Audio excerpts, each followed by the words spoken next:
न खेलब न खेले देव, खेलिए बिगाड़ देव। हलकट पड़े ना हो हमार। बाकी कहाँ गए ना सन रे? भैया भाग गए सन। अरे साला गजब धुनाई कैले बा तोहनी के। मार मार के तोहनी के दुर्गति बना देले बा। मारे के बजाय मार खा के आइल बड़ा सन। भैया गलती हो गई, माफ करी भैया। माफी हमरा पास नहीं खे, सजा मिली तोहनी के। मुर्गा बना सन। डाउन। ई कैसन आवाज है रे? भैया फाट गई। का फाटल? फाइट। अच्छा भल सर पैंट में फाटल, कुछ और ही फाटे तो दवाई करवाओ के पड़ जाई। ए पाड़े जी, मुखिया जी बुलौले बाड़े। मुखिया जी काय खातिर रे? फूलन पंचायत बुलौले बिया। फूलन? सरपंच जी, ये हलकट वकमन बहुत बढ़ गई। हरि सिंह जी रउआ ठीक कहता। आज एकर फैसला करही के पड़ी। हाँ। प्रणाम। 76 पंचायत बुलौले बाड़ी। आ गई। पंचायत के कार्रवाई शुरू कर जाओ। बोला फूलन, का शिकायत बा? ई शादी के झांसा दे के हमरा से 2 साल से संबंध बनौले बाड़े, और जब इनकर बच्चा हमरा पेट में आ गई तो ई शादी करे खातिर मना करत आड़न। कहा ताड़न की बच्चा गिरा था। अब रउआ लोग बताएं कि ई पाप हम कैसे कर सकेनी? हमरा जैसा शरीफ आदमी पर इतना बड़ा इल्जाम? बाप रे। अरे झूठ बोलतिया। हमार बेटी झूठ नहीं बोलत बिया। हम झूठ बोलत आनी कि रउआ झूठ बोलत बानी? अरे बाप बेटी दोनों झूठ बोलता रहे। अरे का बोली बेचारी, हम खुद अपनी आंख से देखनी तो रासलीला मुखिया जी के खेत में। अरे वो तो गांव के लाजे लिहाजे ना बोलनी कुछ। हाँ, डोंट टॉक पर्सनल।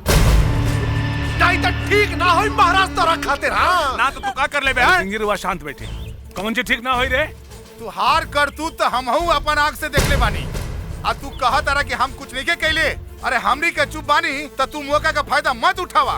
ए टकलू, अरे मार दे छाई भीतर चल जे मेरे। ए साले सीधा होई। अरे रुक साले दे, मार दे रे। अरे छोड़ रे।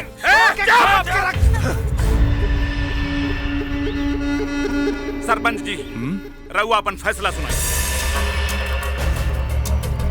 पंचायत के फैसला ई बा कि हलकट पाड़े के लालता प्रसाद के बेटी फूलन से बियाह करे के पड़ी। हाँ।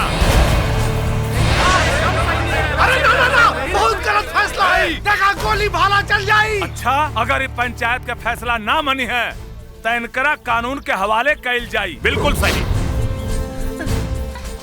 जब जेल में चक्की पिसी है तब पता चले। हलकट पड़े, जेल में चक्की पिसला से तो अच्छा है कि बियाह काला मालो जांचल पर खलवा। का सोच रहल बाड़े? कुछ ना, जौन फैसला होगा मंजूर बा हमरा के। लेकिन हाँ, बहुत गलत बात भइले आज, याद रखब हम। चला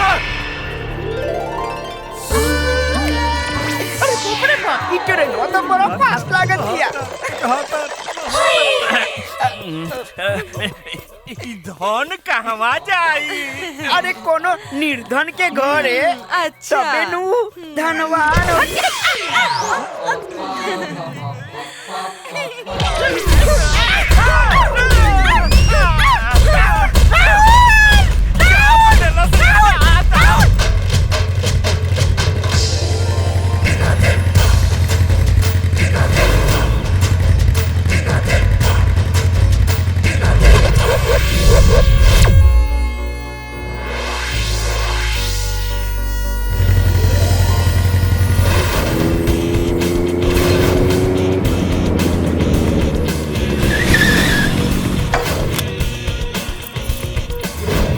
हीरो हमार। हाँ। राहुल। जिसे मैंने दिल दिया दिल्ली चली गई, मैं दिल्ली पहुंचा तो वो इटली चली गई। सोचा कि जान दे दूं बिजली के तार से, जब तार छुआ तो कमबख्त बिजली चली गई। ए बम के गोला, अब तू बिजली गिराईबू कौना टोला? पाड़ेपुर पाड़े टोला और पाड़े जी के घरे हलकट पाड़े की साली है और नाम है ललमुनिया और लैला। अरे वाह, तब तो ये हमनी के मेहमान हो गई नु। ये राहुल, अब पाड़े जी के साली तो हमनियों के सालिए बनी नु। साली मतलब आधा घरवाली। Naughty boys. नोटी बॉय। गजब रे गजब, पाड़े जीवा के तो लाटरी लागे। हे भगवान श्री, देहला भी तो एक पे एक फ्री। ए जी, इली काढ़ा पीली। अरे कहल जाला कि पति पत्नी के बीच के प्यार बनल रहे तो होखे वाला बच्चा ना नेमन होला। चल जो यहाँ से, चल जो ना तो उठा के फेंक दे बारी। अरे रउआ काहे खिसिया? खिसियाई ना तो का करी रे? आरती उतारी तोर। अरे तोरा से ब्याह कैला से अच्छा रहे 6 महीना जेल में काट लेती। तोरा संगे 7 फेरा लेहल और आजीवन कारावास, दोनों बरोबर बा। अच्छा, तो अब हम कारावास हो गए ने। पहले तो मुखिया जी के खेते में हमार देख गद्दा नियन गुलगुल लागत रहे और हमार गाल गोल गोल टमाटर नियन लागत रहे और गुलाब के फूल लागत रहे। हाँ, अब जब सिम डाउनलोड हो गई तो रउआ के हमार बात तीत लागे लागल। अरे तो तीत तो लागी तो का लागी? सादली मीठ लागी। जब देखा तब बगर बगर बगर। अच्छा राम जीजा जी। अरे साला नया माल हो लाल लाल। ए जी, ये हमार बहन। दुनिया में ऐसन बहन खुजला पे भी हमरा के ना मिली, लाखों में एक। पार्टी जी और नेम लैला मजनू। बस बस, अब ढेर लार मत चुआई। सुनी, रउआ जाके कोनो टीचर खोज दी, ऐजा ही ट्यूशन पढ़ी। अरे इन्हें आवा टीचर खोजला के का जरूरत बा? हम खुद ही इतना बढ़िया अंग्रेजी जानी ले, ए से लेके जेड तक हम ही पढ़ा दे। अच्छा, रउआ ABCD पढ़ाई कि ओक्का बक्का? बाप मरल अंधार में और बेटा के नाम power house. Don't talk personal. बस चल ललमनिया, चल चल रे, चल। ललमनिया लैला, न खेलब न खेले देव, खेलिया बिगाड़ दे।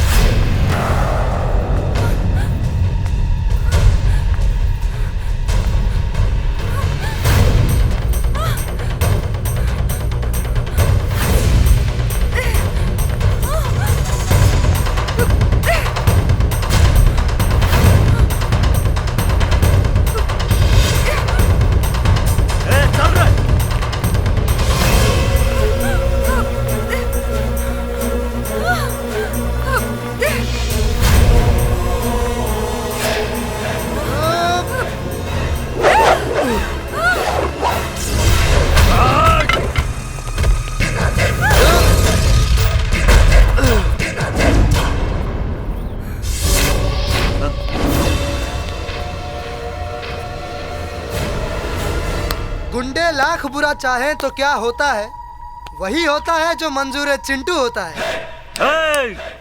हट जो, ना तो सरका दे। तू का सरकई बे? तू हट जो, ना तो तहार गर्दन के नल्ली सरका दी। राहुल नाम है ओकर, आ हम हई बिद्दी पहलवान। हट चुप साला। तो बहिन का रे? बहिन तना, बाकी मेहरारू बनावे लायक जरूर बाड़ी। अब तोहनी सब सार। मार साला के।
के हैं। जीजा जी समझदार बड़े जल्दी समझ गए। अब भाग जो जैसे दोबारा कब लौकी मत ना तो जान से मार दे। चल साले उठ। भाग तेरा बहन के।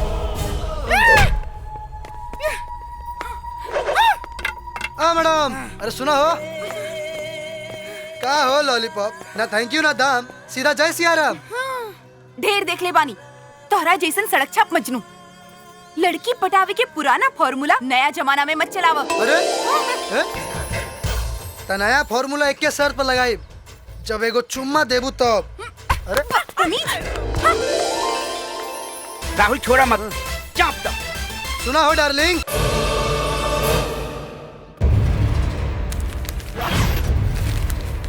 ऐसन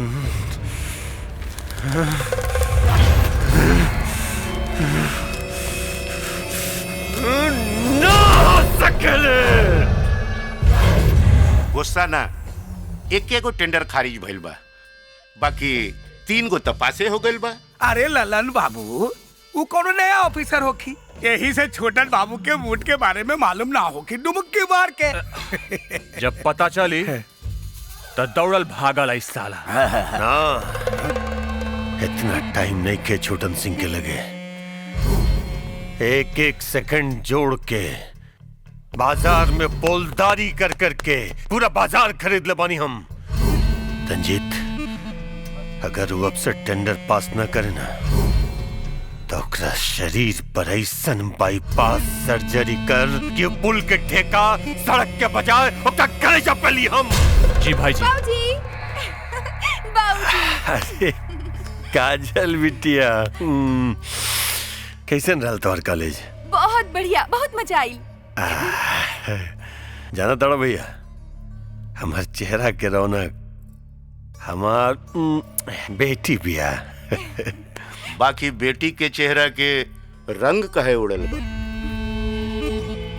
बेटी बोला बोला केकर इतना हिम्मत भइल? ए केकर इतना हिम्मत भइल हमार बेटी के चेहरा पे नजर डाले के? केकर बोल। एगो लफंगा, बाकी हम ओकरा से निपट लेब। ओकरा के मालूम नहीं खे कि हम भी छोटन सिंह की बेटी हैं। का हो जजमान? अरे पंडित जी प्रणाम प्रणाम। आई आई आनंद रही, आनंद रही। बैठो। जी प्रणाम। प्रणाम प्रणाम। कहीं का हाल चाल बा? एकदम बढ़िया बानी। अपना मोहन के देखे खातिर हाँ। लड़की बालन के लेके आयल बानी। अच्छा अच्छा, प्रणाम प्रणाम प्रणाम। ए बेटी आरती। हाँ चाचा। जरा देखा तो मोहन भैया कहाँ बाड़न? ई लड़की वाले आयल बाड़न देखे खातिर। अब का बताएं चाचा, कितना लड़की वाला आइले और आके चल गईले, लेकिन भैया ब्याह के नाम सुनते ही हमेशा गायब हो जाले। गायब हो जाले? अब काजी कोनो खोट नहीं है ना लड़का में? अरे ना ना। अरे ना महाराज, ई लड़का तो हमारा के एकदम परेशान कर रख देले बा। बाकी गैल कहाँ हुई? ए मोहन, वहाँ घर पे अगुआ आयल बा और यहाँ तू पेड़ पे चढ़ के नौटंकी करत बाड़ा। हाँ तो हमार दिमाग खराब बा, जाके कह दो घरे से चल जाए लोग तबे उतरब। हाँ। अरे तोरा जैसन सुघर दुल्हा के बारे में सुन के वो पहले ही भाग गए। नीचे उतर। भाग गइल? हाँ। अरे तई बोले के ना चाहिए हो, एक सेकंड में। भैया हो, ए भैया हो। का रे? तोहार ही उछल कूद देख के बुझाता कि हमनी के उम्र एक के बा। हे चुप, ढेर पंचायती मत कर। कितना मुश्किल से पंडित जी अगुआ के लेके आयल रहलन और इनकर यहाँ इन नौटंकी। अरे तो का करी चचा, का करी? आजकल नीमन लड़की कहाँ मिली सन? घर में होते चूल्हा अलग, आ 10-15 दिन में चाचा के कुल्हा अलग। चचा अब तोरा से का छिपल बा? ये हमार सौतेला भाई बा मगर हमार जान बा। और आजकल ऐसा लड़की कहाँ मिली सन जवन दोनों भाई के जोड़ के रखी। ए बेटा, यह जमाना में ई कैटेगरी की लड़की मिलल बहुत मुश्किल बा। ए चाचा, अरे दुनिया में कोनो काम मुश्किल नहीं हो। भैया खातिर लड़की हम खुदे खोज ले और देखे वाला कही कि देवर कैसन भौजाई खोज ले बा।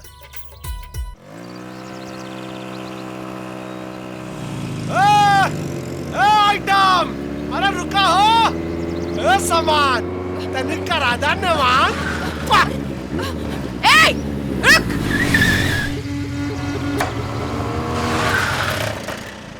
आए हाय, काहे शेरनी नियन दहाड़ा तारू हो हैं? बाप रे बाप। ए अनार, ढेर बोलबू ना तई आधा दहिया तो पहले ही से खुलल बा, और जवन ठकल मुनल बा ना वो हम खोल देता।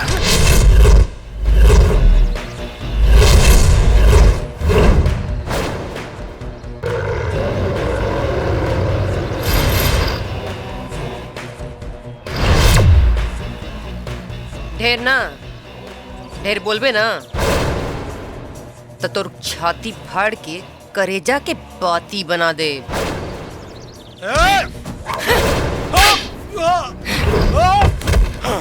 चला चला मार दे। हाँ अरे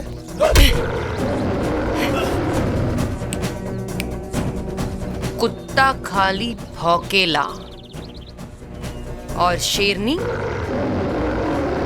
झपट्टा मारे ले। चल चल चुपचाप निकल यहाँ से, अपन रास्ता ना आप। हाय देख, पढ़ेवा तो पिटा गेल रे। गजब लतखोर भाई साला, जब देखा तब लाते खात रहेला। लतखोर। हाँ चलो। इस सादगी पर कौन ना मर जाए खुदा, लड़ते हैं और हाथ में तलवार भी नहीं। ओकर हालत देखला के बाद भी सबक ना मिलल का? बेबाक बोली बोले वाला के बाड़े रे तू? राहुल नाम बा हमार। तो हारी जोश देख के होश ठिकाने आ गइल बा। मन तो करता कि तोहार डोली अपने घरे फनवाली, जौना घरे जइबू ना अंजोर कर देबू। लाइन मारता ना पटावता नहीं। ओ अच्छा, पटावतड़। मान ल कि हम पट गई तब तहार और हमार उम्र के फासला तो देख। छोट ना रहते ना तो ऐसा थप्पड़ बजौती कि कान से लेके तरवा तक झंझना जाई।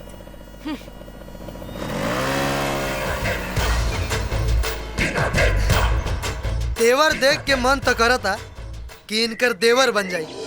चाचा चाय रखा बेटी। ए चाचा, भैया खातिर लड़की हम खोज लेनी। हाँ हाय देखो, नाम लेते तो दिया बुझा गई। अभी घर में आई है तो पता ना का हुई। ए बेटी, शुभ शुभ बोला। राहुल के पसंद कबो खराब ना होला। हाँ तब। अच्छा, बाकी लड़की के चाल चलन कैसे पता चली? ए दीदिया, एकरा बारे में पता करे के बानू तो हलकट पाने से बेहतर और केहू नहीं के बता सकत। हलकट पाने वो करा के कैसे जानेला? अरे इतना कुटाई भइल ह कि घरे बैठ के हल्दी चूना के छाप लगा के उदरत सही करत होई। अच्छा हाँ। तरौरा हमरा खातिर रौरा हैं? लड़की खोजतनी कि गुंडी रे? अरे भैया, ये लड़की बाकी तनी दबंग टाइप के लड़की खोजतानी। अरे पर्सनालिटी से मैच करे के चाहिए नू। हाँ तो तनी पर्सनालिटी कम मिलावो, हम दारा सिंह नहीं है यहाँ। सांसों की जरूरत है जैसे जिंदगी के लिए, बस एक सनम चाहिए आशिकी के लिए। लेकिन सर, ये तो हमारा सब्जेक्ट नहीं खे। अरे करंट तब न पैदा हुई जब अर्थिंग लगी। जब तक हमारे दिल के बात तुम्हारे दिमाग में ना ढुकी तब तक कैसे पता चली कि तू कहाँ पढ़ल चाहता रू और हम कौन सी पढ़ावल चाहता नहीं। बस दिल के पीएचडी कहला, दिमाग में से सब सवाल के हल मिल जाई। अब आज के पढ़ाई समाप्त। अब दे द आज के फीस। लेकिन जीजा जी तो पैसा ना दिलन। हमके पढ़ौले में बहुत दिमाग लगला, 50 ग्राम दे द। पैसा तो नहीं खे, बाकी जौन चाहे वो ले ली। लेकिन पढ़ाई तगड़ा करावे के पड़ी। डोंट वेरी, आंख मूनो, उधर तको। पढ़ाई होता है।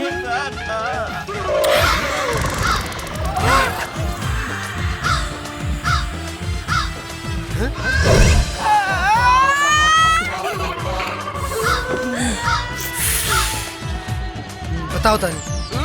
चलो।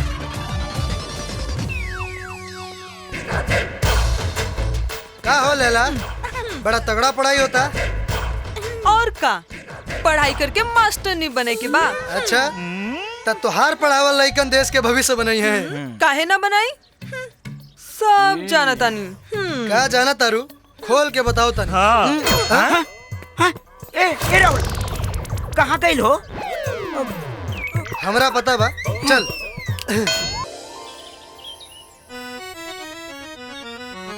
जींस छोड़ के पहना सलवार, नाता लोगा वाला चार हो जाई। ए बबुनी चढ़ल बाटे। अरे भैया राहुल, आप क्या करें? अरे खुले लड़का रे। का रे बचवा, का बाजत रहल हो? अब कुछ ना भैया, पलंग पलंग बाजत रहल। पलंग? इ नया पलंग बाजे लागल, सुत के उठले का बिन तू? ना वो ऐसे ही। इतना ऊंचा ऊंचा तकिया लगा लेबो, आ चादरा भी नहीं चपोत सके ना सुत भैया, के उठला हम मोड़ दे, रहता भैया। अरे अच्छा, हम हमको देते भैया। अरे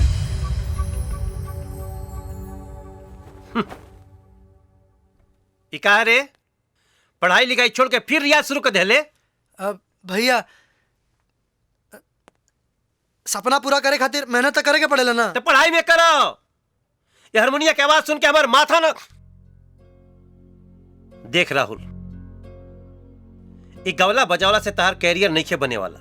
हम चाहता नहीं कि तू पढ़ लिख के इंजीनियर बना, अपना पैर पे खड़ा होखा, ताकि काल समाज ये न कहे कि मोहन अपने सौतेला भाई राहुल के बढ़िया आदमी नहीं बना पौले। भैया हमार मन गायकी छोड़ के और कुछ में ना लागेला, और यही में हमार खुशी बा भैया। बाकी हमार खुशी एकरा में नहीं खे, बाकी हमार खुशी एकरा में नहीं खे। राहुल, कान खोल के हमार बात सुन ले कि हमार खुशी तोरा के इंजीनियर देखला में बाटे। और अगर आज के बाद ये हारमोनिया बाजल नहीं घर में, त न रही बांस न बाजी बंसुरी। ये बात याद रखिए। बाकी फीस में से पैसा बचा बचा के हारमोनिया खरीदनी है, अब रियाजो करे के नहीं मिला। राहुल, ए राहुल, अरे वाह, बहुत बढ़िया समय पाइल बानी हम। तोरा हाथ में हारमोनिया देख के हमरा के बड़ा निक लागत बा। बेटा उ कौन गाना गावेला जौन तोहरा मुझसे सुन के बहुत अच्छा लागेला? का नाम हो गाना के? बीए पढ़ के बकरी चरावत बा आनंद। सुनाओ ना बेटा। ए चाचा, अब जरल पर फोरन मत डाला। हाय हारमोनिया धरल बा, अपने गावा अपने बजावा, तब पता चली। हाँ, बीए पढ़ के तो बकरी चराई। हाँ भाई, लाज एकरा के बहुत गुस्सा में बा। लागत आज कुछ और ही सुर लग गइल बा।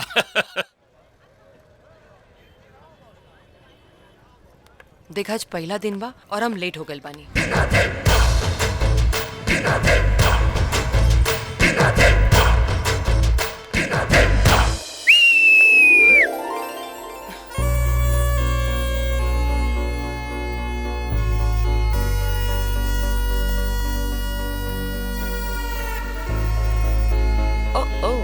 जेके खोजनी गली गली, ऊ भेटाइल हमरा गली। तू एजा? हाँ, अरे हम यही कॉलेज में पढ़े नी। रवो यही कॉलेज में पढ़े नी का? ना, पढ़ावे नी। म्यूजिक के टीचर बानी, आज से ही ज्वाइन करल बानी। अरे वाह, तब तो हम अपना मकसद में जरूर कामयाब हो जाए। मकसद? हाँ, अरे अपने के पटावे के। ए, तोहरा के वही दिन कहले रहनी कि आपन और हमार उम्र के फासला देख के बात करा। अरे हम अपना खातिर ना, अपना भैया खातिर तोरा के पटावता नहीं। भैया ला? हाँ। अरे वाह मधु, ये तो पहली बार आशिक देख रही हूँ। अपने लिए नहीं, अपने भैया के लिए पटा रहा है। लागता मेंटल बा। अरे लागत काम हो जाए।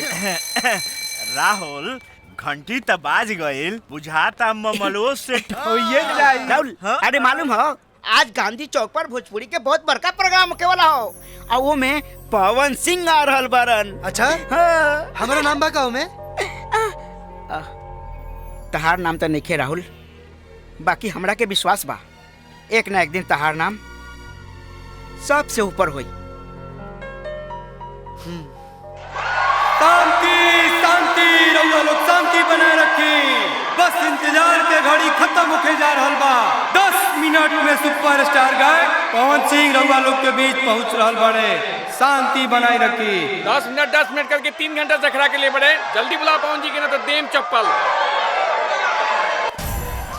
महेश भाई, पब्लिक जूता चप्पल फेंकता, पता करी पवन भाई कहाँ पहुंचल बड़े। रुका, हम फोन लगा रहल बानी। हेलो,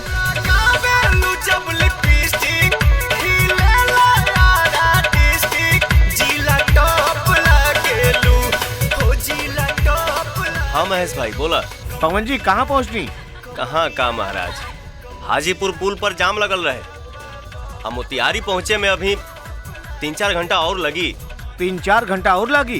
का करी भाई, कसहूँ मैनेज कर लो। कैसे करी? हमके तो लागत है कि आज हम ना पहुँच पाए। फिर भी कोशिश करब। ना पहुँचल तो पब्लिक मार के मुँह दी महेश भाई। अरे ए सर, अब मार खाए से अच्छा बा कि हमरा के स्टेज पे चढ़ा दी। जबले पवन भैया आई हैं तबले हम सब के जुरा के रखा तानी। हाँ सर, राहुल बहुत अच्छे सिंगर बारी। ई बानू अपने के यहाँ के पूरा पब्लिक के खुश कर दिए। हाँ। अच्छा तो ठीक बा, अगर पब्लिक जूता चप्पल मारी ओकर जिम्मेदार तू होखबा, बुझला? रवा एकदम चिंता मत करी, हम सब संभाल ले। जा, ठीक ऑल द बा, बेस्ट। हाँ, तैयार होके जल्दी से आओ। ठीक बा। अरे मधु, ये देखो एग्जाम का डेट निकला है। हाँ? अरे ये तो उहे लड़का है ना जी हमरे कॉलेज में पढ़ेला? हाँ, जो तुमको भौजी भौजी करके छेड़ता है। चुप रहा। वैसे इतना बढ़िया काम कइले बात, बधाई तो देवे के पड़ी। देवर जो ठहरा। चुप रहना तो सर फोड़ दे। वैसे कहाँ पाऊ लड़का, देखे के पड़ी। का हो, तू हमरा के ना बोलला बड़ा होने? जा मर्दवा। का हो राजा, तू तो एकदम झंडा गाड़ देले बड़ा। आज कौनो 15 अगस्त थोड़े हो। हम 15 अगस्त के ना, ए अखबार के बात करता नहीं। हाँ? ए भगवान, हाय साला अखबार में फोटो छाप देले सन, भैया मार के मुआ दी है। हाँ? एक बात बताओ, तार भाई हवे की कसाई? हाँ? इतना बढ़िया काम कैले बाड़ा, तो नाराज काहे के हुई है? अरे तू हमारा भैया के नहीं खो जानत, वो हमारा संगीत से बड़ा चिढ़ेलन। अच्छा, तो ऐसन भोंदू के तू हमरा माथे मरल चाहता रहा? अरे ना ना, वो आदमी बहुत बढ़िया हवन, देखते ही मन करी कि दिल में उतार ली। दिखाओ तानी। हाय ली, देखिए हमारा भैया के फोटो।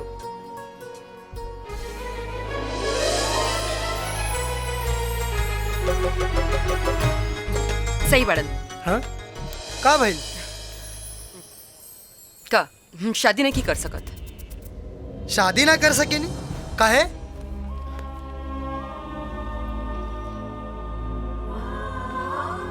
एक बेर हमार रिश्ता टूट चुकल बा और यही से शादी के नाम से हमके चिढ़ होला। चंद्रमा मनसा जातो ओम सूर्यो नमः जायतो, दूल्हा दुल्हन फेरा के लिए खड़ा हो जाएं। रुकी पंडित जी, जब तक मोटरसाइकिल ना मिली फेरा ना होई। भैया ई का समझे जी, ई का कहता नहीं रुआ? सिंदूर पड़े दी आ शादी के बाद एक एक पैसा जोड़ के रुआ के मोटरसाइकिल पहुंचा दे। समझे जी, हमार प्रतिष्ठा अब रहुए हाथ में बस। समझे जी, आज हमार प्रतिष्ठा रख ली, ऐसा ना करी। समझे जी, मोटरसाइकिल जब तक ना मिली ई बिया ना होई। ना ना समझे जी, ऐसा मत चल बोली बेटा। रुआ। मत जा बेटा। ना ना बेटा मत जा, रुक जा बेटा। रुकी बाबूजी, जब दुल्हन से ज्यादा मोटरसाइकिल जरूरी बा तो हमार ब्याह मोटरसाइकिल से हुई, ये निकम्मा दूल्हा से ना। भागा यहाँ से, भागा, भागा यहाँ से। भाई साहब देखिए, बेटी के इतना सर पे चढ़ावल ठीक नहीं के। समझाइए अपन बेटी के न तो खामा खा जगह साई हो जाए। फूफा जी, जगह साई के चक्कर में हम अपन जीवन के कोनो दहेज प्रेमी दूल्हा के हाथ में सौंप नहीं खी सकत। संभाली आपन बेटी के जीवन। माफ करिए बेटी, लेकिन हम तोहर फूफा है ना, इस सोच कभी हमरा घिन होवता है। चल चल, अब तू चलबू के जब भोज खैबू है। चल चल। जे भइल से भइल, बाकी अपने के और हमरा भैया के जोड़ी खूब जमी। लेकिन ई बात से तरह भैया के कोनो एतराज ना होई। लो इतना सुंदर सामान देख के केकरा एतराज हो सकेला? अच्छा चलो, अगर ऐसन बात बा तो करा मिले के बंदोबस्त। ठीक बा, तब यहाँ ने बलुआ चौक पर, अब बाकी हमरा ऊपर छोड़ दा। ठीक बा।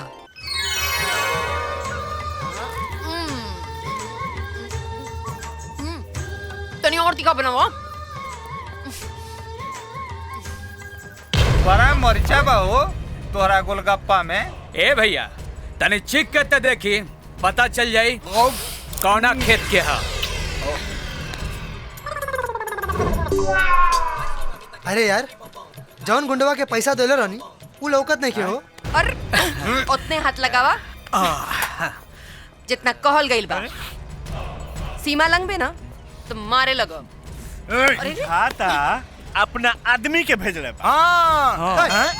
अरे काहे छोटका तारू? देखा, नकली छड़ी के बा, असली ना। नकली में उ मजा ना आई जोन असली में आवेला। ए राहुल, भैया से कहले बड़ा नु एजा आवे के, ना तो कहीं ऐसा ना होके कि बनल बनावल सब प्लान बिगड़ जाए। ना ना, कहले तो रहनी हो कि मार्केटवा में आ जाई हो। उनका एंट्री तो होके के चाहिए अभी। अभी बीच बाजार दिखावत नहीं तोरा के।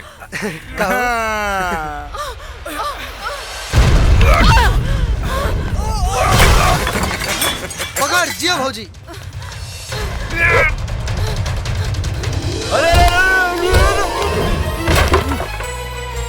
अरे जियो।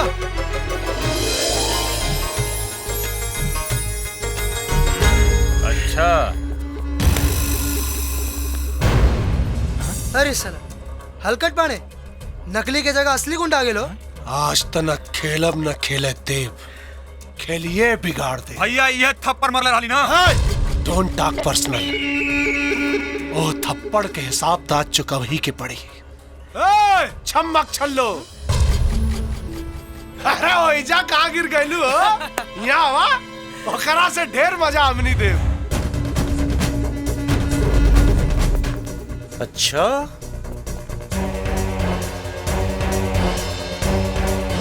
तनी खड़ा हो जाए, लोग के मजा दे दी। बड़ा सेना लेके आयल बड़ो, फ्रूटी बुझाताड़ो कि मजा लेबो। देख मोहन, ये हमार पर्सनल मैटर है, तू बीच में मत पा। देखा तड़े न कितना परिनियन लागत हिया। बीच में न आई, साइड से ले। आँख देख, समुंदर लागत बा। डूब न त उड़ उड़ उड़।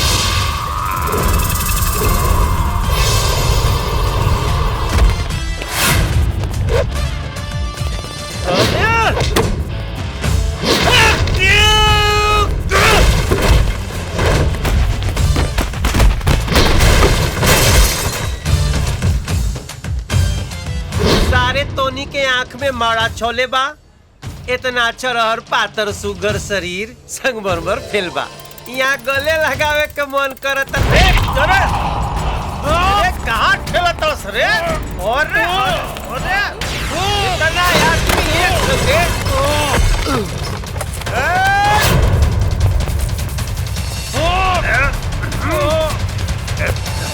पत्नी के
साला। वाह भैया, कमाल का देला। अरे लड़की संकट में भी अब नहीं कमाल हुई तो कब कमाल हुई? अच्छा अच्छा चचा खोया तो ना भाई। हाँ अब भुला गई नहीं हो। जा जल्दी जल्दी दौड़ के चलो चल चल चल तोहार का नाम बा? मधु। कितना मीठा नाम बाटे। बोली मैडम, देसी स्टाइल में छड़े के कि विदेशी? तोनी के कैसे रे? छेड़े के हमनी पैसा ले ले बानी, अपने की एंट्री अभी बाद में बा। भाग जाओ भाग जाओ, काम हो गई, भाग जाओ। का काम हो गई? कौन काम हो गई? अपना बियाह के। बियाह किए? केकर प्लान रहला?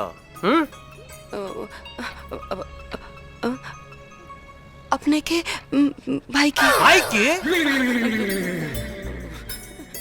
भाई के? ओ, लाइफ में पहला बार अच्छा काम कैले बा। पहला बेरी अपना बाबूजी से बता दी ब्याह की तैयारी करें। हम बारात लेके आओ तनी। ठीक बा नो?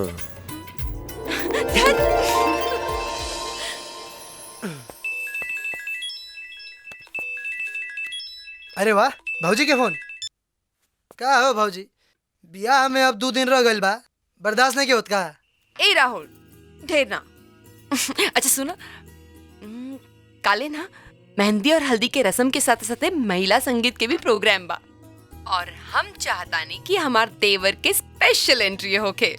जरूर आ जाई हो। और हाँ, आरती दीदी के भी लेके आई हो, बहुत मजा आई। हम जरूर आई। अच्छा भैया के भी ले ले आई कहा? शराब। जल्दी आ जाई हो, हम इंतजार करब।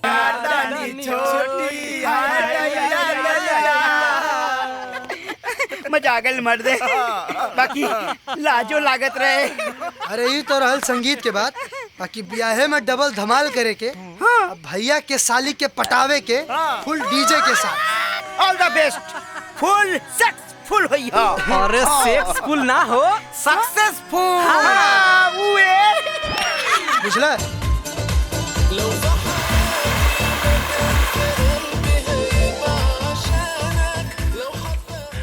हेलो।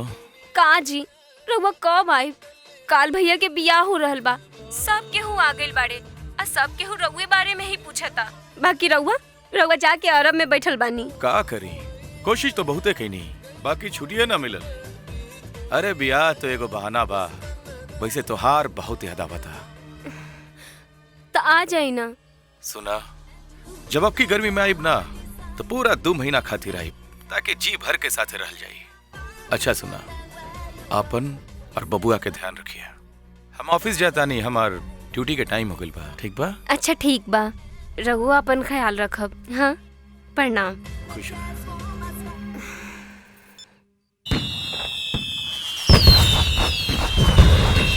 चाचा।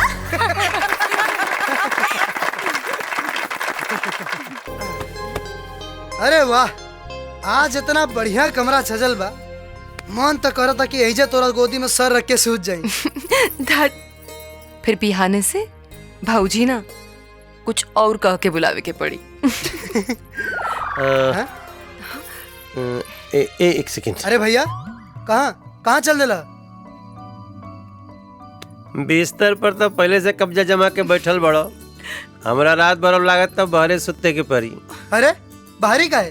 अरे एक तरफ तू सुता, एक तरफ हम, और बीच में भौजी। तो एक काम करो, एगो रामायण भी ले ले आओ, बैठ के रात भर पाठ कर जी ना। हाँ हाँ जा। का तू एजा का कर रहल बाड़े? चला, तोरा के चाचा बुलावता रे। हाँ तो ठीक बा, चाचा से मिलके आवतानी, बाकी दरवाजा बंद मत करियो। आवतानी। इतना बड़ हो गई लेकिन आज तक एकरा के दिमाग ना आयल। भौजी भैया रउआ लोग आराम करी, अब उ ना आई।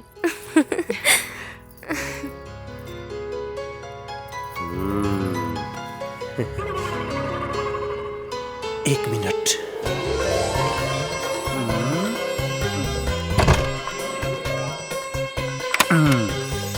अब ठीक बा। बड़ हो गइल बाटे लेकिन ओकर बचपना नहीं गइल। बचपना चल जाई तब भरल घर भी सुना लगे लगी। बस इतने बिनती बाटे मधु कि ओकरा कबो एहसास न होखे कि वो अपन नहीं सौतेला भाई है। विश्वास रखी ऐसन कबो ना होई। वैसे वो तो पहले नजर में पता चल गया रहे। अच्छा और का पता चलल रहे? और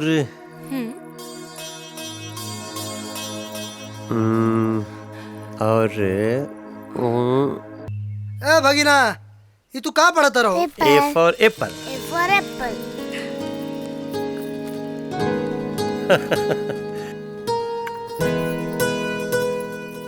ए भौजी ए सुन, बियाह हो गई तो देवर के भुला गेलू। आ ठीक है कहल जाला, अपना काम बनता तब भाड़ में जाए जनता। चल मिट्टी दे। तोहार सेटिंग हम करौनी हनु तो अब हमार सेटिंग तोहरे करावे के बा।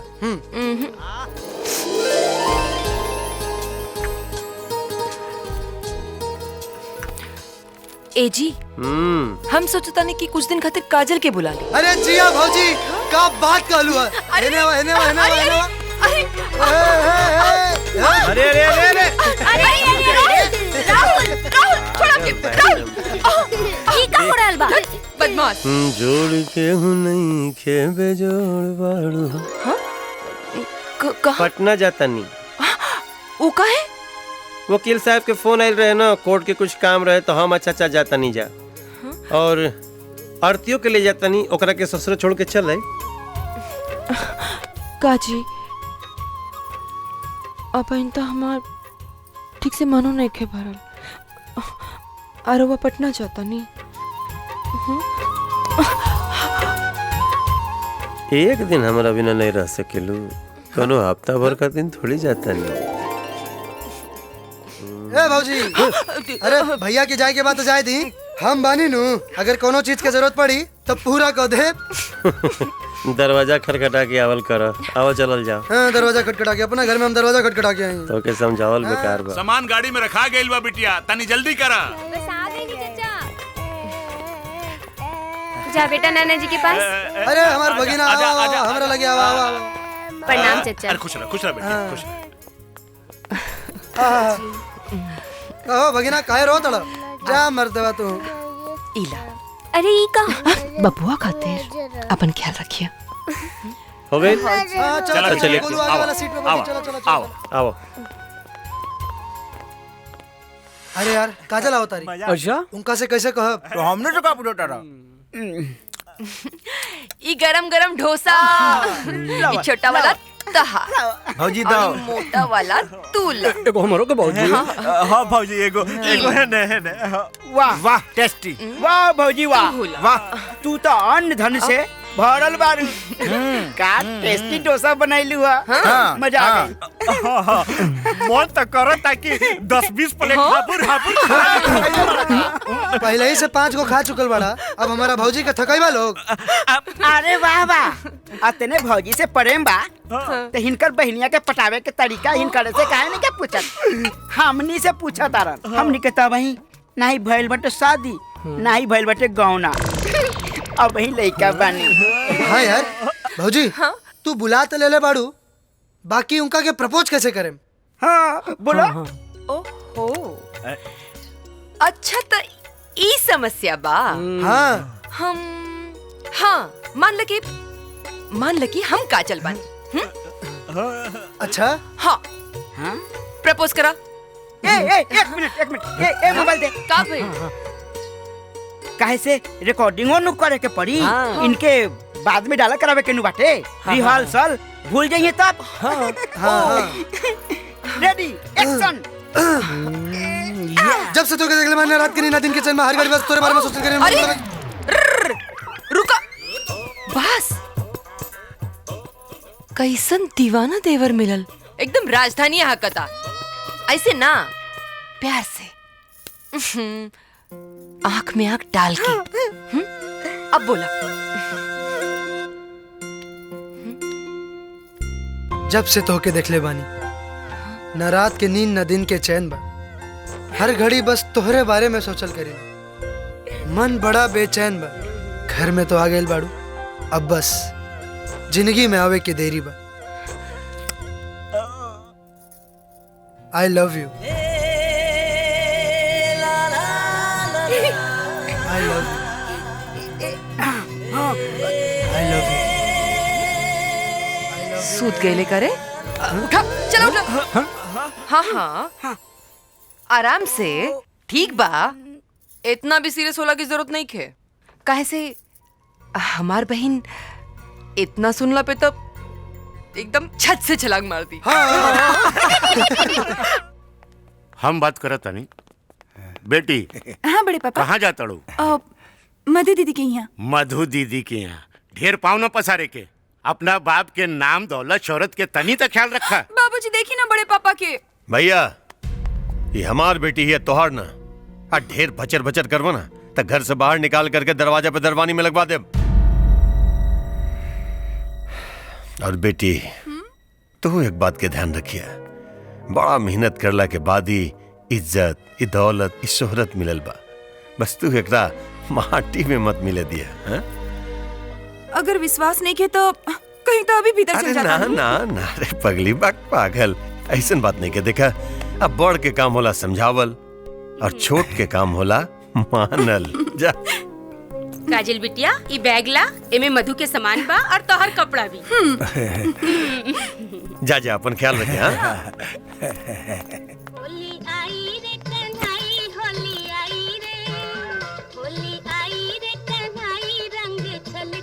दीदी। अरे काजल, एक बात बा दीदी, हमरा के यहाँ बुला के खुद उदास बैठल बाड़ू। वहाँ के पटना गइल बानी। अरे पटने नु गइल बाड़े, कोनो विदेश थोड़ी ना गइलन। ई तो तोरा के शादी के बादे बुझाए। हमरों के पहले ये सब बेकार लागत रहे, लेकिन अब एक एक पल जैसे एक एक साल बुझाता। ए भौजी, हाँ? ढेर मन उदास होता तो हैला भैया से फोन पे बतिया लो। ठीक कहा तारा।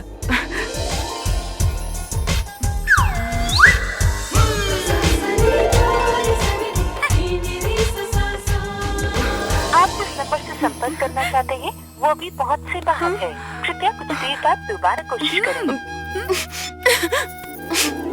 अरे काबिल। हाँ दीदी। काजल फोन। हाँ बाबूजी। काजल, हाँ बाबूजी। अगर भेंट मुलाकात हो गई तो घरे आ जा, बहुत टाइम हो गई। बाबूजी आज हम मधु दीदी के यहाँ रुक जाएं? बिल्कुल ना। और एक बात ध्यान रखिए बेटी कि छोट आदमी के साथे रहला से बुद्धि भी छोट हो जाला। याद रखिए तू हमार बेटी हो, इंतजार कर रहल बानी हम। ठीक बा। हमरा के घरे जाए के पड़ी, बाबूजी बहुत गुस्सा हो रहल बाड़े। ठीक बा, लेकिन ऐसे कैसे जेबू? एगो काम करा, नहा के कुछ खा ला और राहुल तू छोड़ो। अरे जिया हो भौजी, तू तो एकदम हमारा मन के बात छीन ले लू। अब घर का जहाँ कहीं हो छोड़ दे। अच्छा हाँ।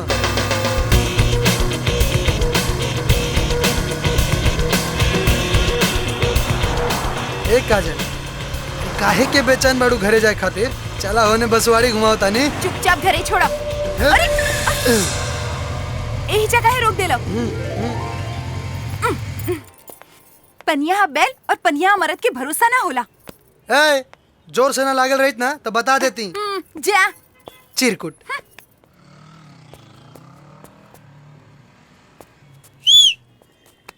कहाँ मर गए सब? का रे? गुलाब के गुलदस्ता कहाँ बरे? अरे पूरा बाजार खो जाइनी, बाकी कहीं गुलाब के फूल ना मिलल हो। जय मर्दवा, तू तो हमार पूरा प्रोग्राम है चौपट कर देला। कैसे चौपट हुई तोहार प्रोग्राम? हम लाल बानी, हाय देखा। ई का रे बाबा जी के ठुल्लू? अरे ठुल्लू का है, हम तोहरा खातिर इहो फूल लाल बानी। है गोभी के फूल? हाँ, अरे फूल तो फूल होला, गुलाब के फूल ना मिलल तो गोभी के फूल। यही से अपन मोहब्बत के इजहार कई दा। जा ठीक बा, आओ तानी। ऑल द बेस्ट कह लो। ऑल द बेस्ट। जा ई कहा? प्यार के तोहफा। गुलाब के फूल तो दुनिया के हर आशिक देले हुई, बाकी हम गोभी के फूल दे के अपना प्यार के इजहार करते हैं। आई लव यू काजल।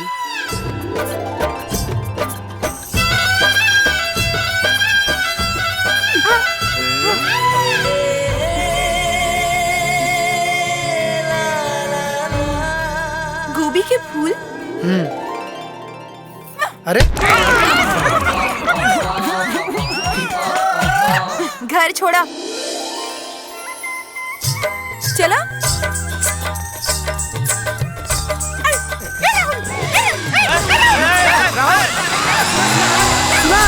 अरे सुना हो,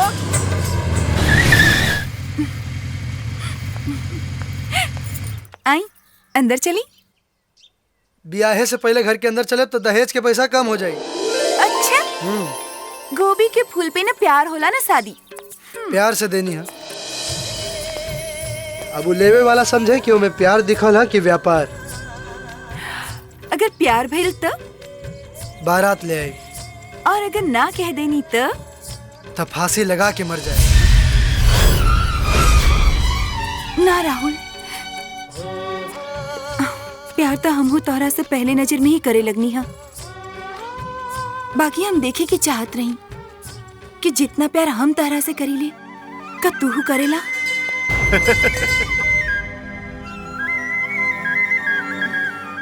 आई लव यू काजल।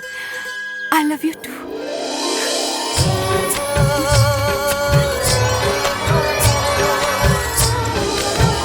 ठीक बा।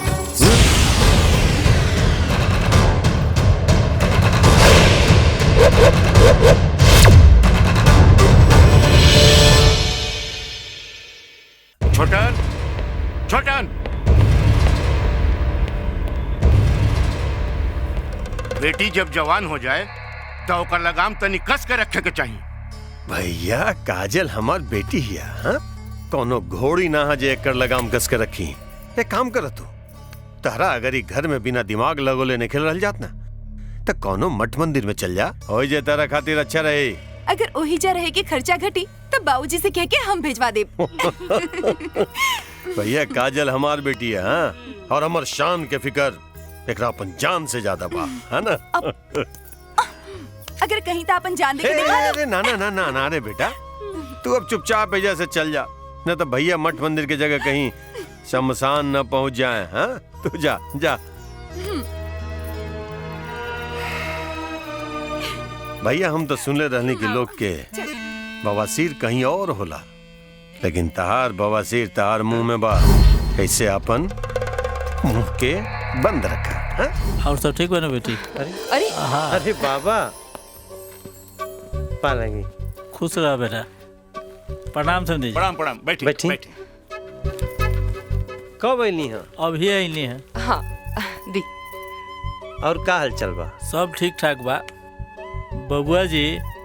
हम चाहत रहनी है कि मधु के हमारे साथ विदा कर देती तो ठीक रही। हाँ हाँ, हमरा तो कोनो प्रॉब्लम नहीं है, बस खाली चूंकि सब चाहत रहे कि दुर्गा पूजा घर ही में सबका संगे मनावे। ए मोहन, दुर्गा पूजा में वही 5 दिन बाकी बा। प्रणाम बाबूजी। खुश रह बाबू। 2 दिन बाद राहुल जाके लिए यही दुल्हन के। ए चाचा, ओकर कोनो जरूरत नहीं है। अरे अब 2 दिन बाद जैसे अच्छा बाकी साथे चल जाई। अब भौजी के साथे ले ले आई। नहीं, रवा बैठ जाई। अब ए जी राहुल के जाए थी ना साथे, ये बहाने बढ़िया से गांव भी दिख लिए। हाँ हाँ हाँ। भैया जायदा ना प्लीज। बबुआ जी जाए के मन बा तो जाए दीना राहुल। रौरा नहीं की जानो तो कोना चक्कर में जाए के कहता। अब सपोर्ट करत नहीं तो ले जाई, बाकी रौरे भोगब। ए अब खड़ा खड़ा मुंह काता काता रहा। जा जा जाके तैयारी करा, जा तैयारी करा। हाँ ले जा। चाची प्रणाम। प्रणाम चाचा जी। खुश रहा बिटिया। मधु कहाँ बाड़ी चाची? मधु भीतर बाड़ी। चल जा, हमने मंदिर जाके आवतानी। हाँ ठीक बा। चली जी। ए भौजी ई तू कहाँ बनाओ तारू? अरे चले के नहीं के घूमे? हाँ हाँ चल तनी रुक, तनी धीरज धरा। का मधु? अरे आरुषि कैसन बाड़ू तू? हम ठीक बानी, तू सुनावा कब आइलू? एकदम बढ़िया, आज आई नहीं। हाँ अच्छा ई का साथे गो स्टेपनी लाइल बाड़ू का? हाँ और का, अब बिना स्टेपनी के भौजी के सहेली लोग के गाड़ी कैसे चली? अच्छा वही से चुल्हानिया गुड़ के बैठल बाड़ा।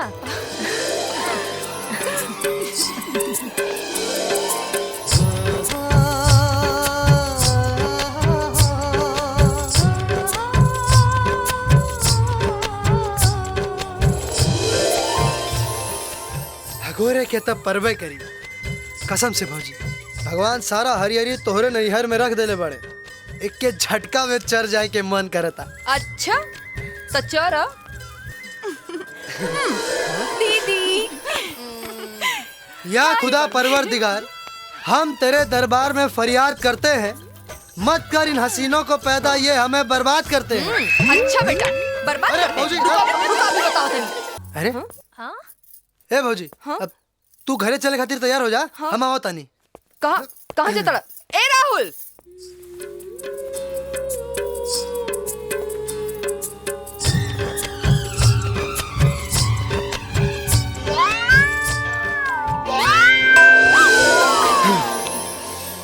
अरे तू यही जा, कोई आ गया था? अरे प्यार और शर्म साथे साथे, ऐसे कैसे चली? अभी सिर्फ प्यार भइल बा, शादी ना। और कुछ चीज शादी से पहले ना होला। अरे जब प्यार हो गइल बा तो शादी भी एक दिन जरूर हो जाई। अगर बाबूजी ना मनिए और हमार शादी केहू और जगह कर दिए तब? दिया लेके खोजिए तब वो हमरा सुंदर दामादों का के ना मिली, और हमने के बीच में खाली भगवान आ सकता रे, आदमी ना। विश्वास कैसे करी? मुआ। चांदनी चांद से होती है, सितारों से नहीं। मोहब्बत एक से होती है, हजारों से नहीं। अच्छा चांदनी चांद की होगी तो सितारों का क्या होगा? मोहब्बत एक से होगी तो हजारों का क्या होगा? अच्छा तो मोहब्बत में तो बहुत कुछ होगा।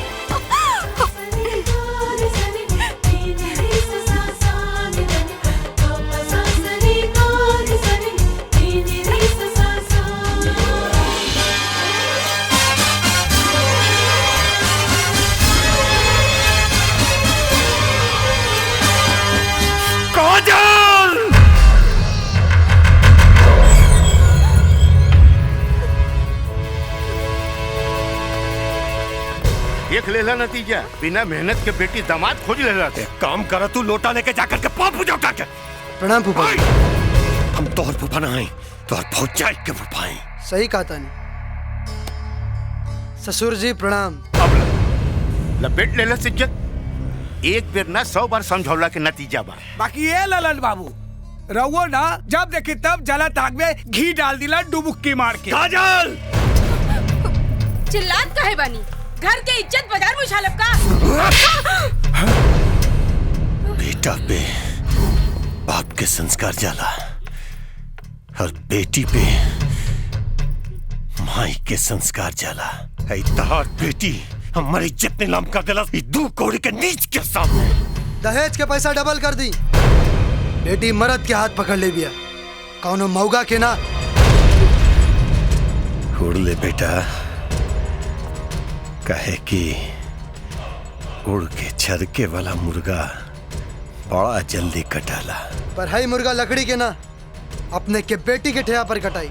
अड़ंगा मत लगाए, कहीं बेटी के पाँव पुजाई में बाप के कटल गर्दना चढ़ावे के पड़े। ठीक बा, तू हमार गर्दन के नाप ले बेटा।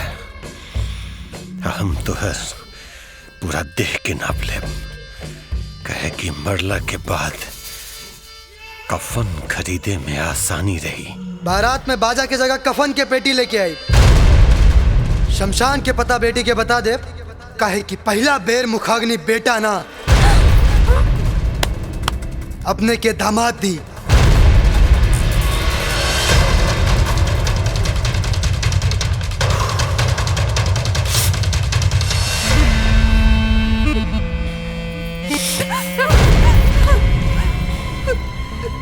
हम बोल देती तो ओकरा में हमरा में कोनो अंतर न रह जाए बेटी, लेकिन सपना देखल बंद कर दे। कहे कि जब सपना टूटी ना बड़ा तकलीफ दी तोरा। हाँ?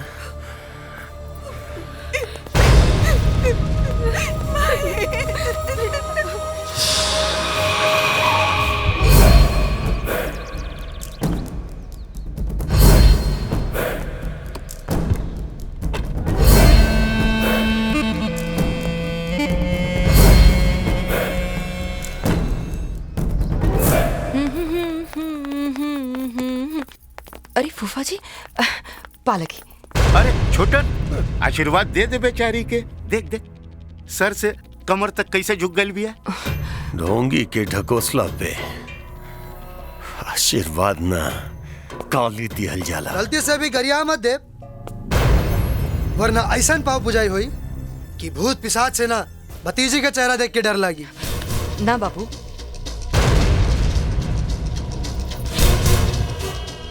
जब बड़ बुजुर्गन संस्कार छोड़ दिले तो उनकर गिनती जिंदा रह के भी मुर्दा में होला।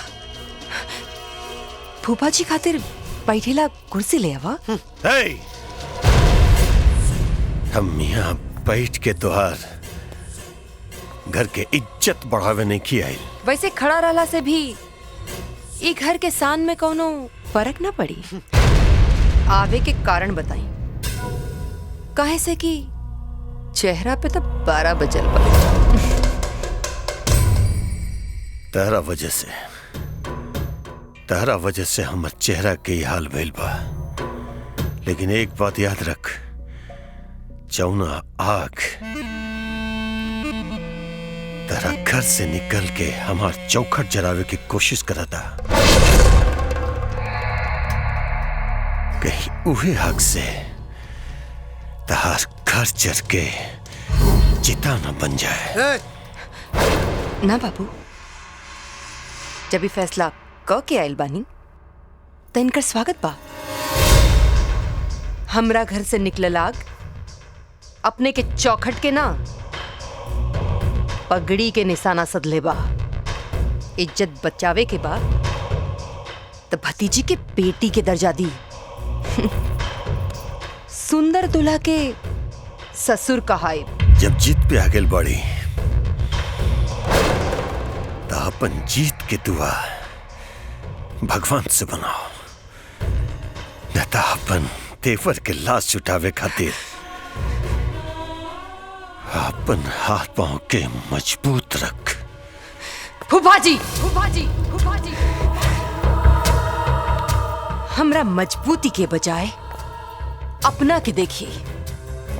काहे से कि हमार तेवर के हौसला बुलंद बा। बेटी के डोली सजा के रखें, काहे कि बिना दहेज के दूल्हा वो आज की तारीख में तनिका मुश्किल बा, है ना पापा जी?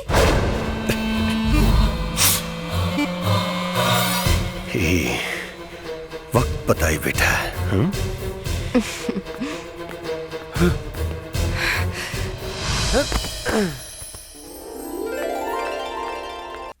माई, ए माई, ये देखना मामा की वीडियो। वीडियो?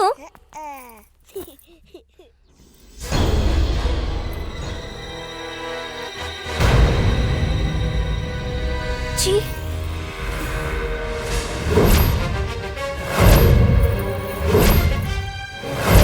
सख्त हम हमरा पहले से रहे, लेकिन अब हमरा यकीन हो गई।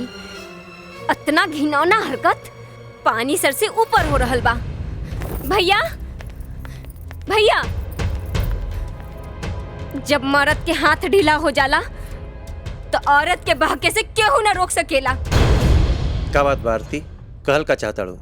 अभी ले तो सिर्फ हम कहतानी, लेकिन जब ये टोला मोहल्ला के लोग कहे के शुरू करी ना तो तू कहीं मुंह छुपावे के लायक न रबा। तोरा मालूम बा तू का कहताड़ी ना? साफ साफ बताओ का कहे के बा। उहे जे घर में हो रहल बा। एगो कहावत तो सुनले होकबा कि सांप के कितनो दूध पियावा वो एक न एक दिन डस पे करेला, और आज वो कहावत सच हो गई। सौतेला भाई अपन सौतेला होके के रंग दिखाइए देला। बकवास बंद। याद रख कि चोट के पांव बहुत मजबूत नहीं होला। आज तू हमरा मार भी ला, हमरा पे थप्पड़ उठावा, लेकिन सास तो तोरा के सुने के पड़ी। याद कर भैया, तारा खातिर लड़की के देखलस राहुल।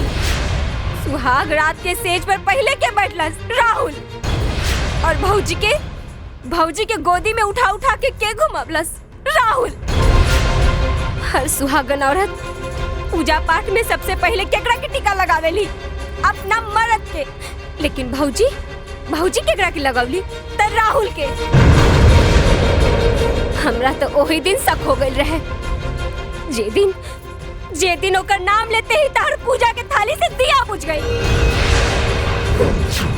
एक बात याद रखिए भैया, जिंदा मक्खी कबो न निकल जाला, और तारा सबूत चाहिए ना। हम दिखावतानी तारा के सबूत, अभी दिखावतानी तारा के सबूत। देखा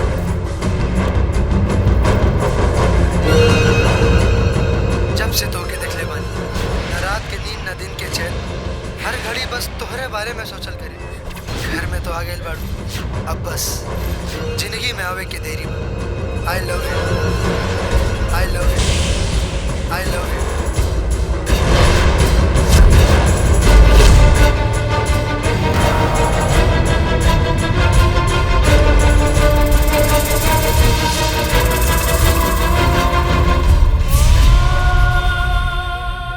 इन्हें हो सकत। हो सकेला भैया, जरूर हो सकेला। बस मर्यादा के दीवार लांघे के होला, और जे औरत दीवार लांघ जाली ओकरा के ही समाज औरत ना कुलटा कहला। कुलटा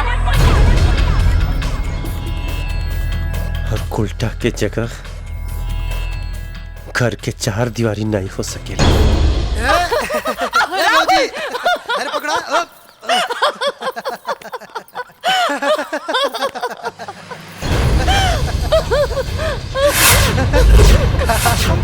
चोर पकड़ा गई। आंख पर पट्टी बांध देला से सच्चाई नहीं छुप जाला। कब्बो न कब्बो सामने आइए जाला। अपने के कहें गलत टाइम पे आ गई है ना, या के चाहत रहल। नाना ऐसन काहे कहता नहीं जी? कहत नहीं कि देखावल चाहता नहीं। का देखावल चाहता नहीं तो लोगन के रिश्ता के सच।